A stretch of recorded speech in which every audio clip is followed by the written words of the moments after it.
मी कोण आहे? लोक तर इतके हुशार आहे ना, की तुम्हाला हे कळत नाही आहे की ते बाबा काय करत होता.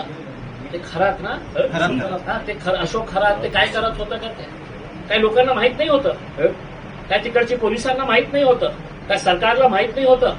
इतक्या सारे महिलांचं शोषण करणारा, मग ते प्रकरण दाबण्यासाठी काय केलं तुम्ही? की ते प्रकरण कोणी दाखवू नये. मग टीसीएसच्या एक बोगस प्रकरण तयार करण्यात आला आणि सगळ्या मीडियावाल्यांना मॅनेज करून हे सांगण्यात आलं की बाबा आता हे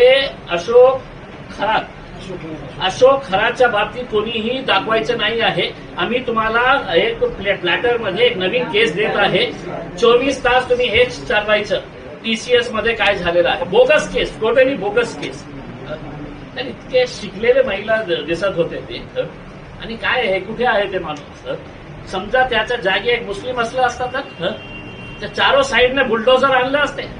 पाडा त्याचाही घर पाडा, त्याचाही फार्म हाऊस पाडा, त्याची गाडी जप्त करा, त्याची प्रॉपर्टी जप्त करा.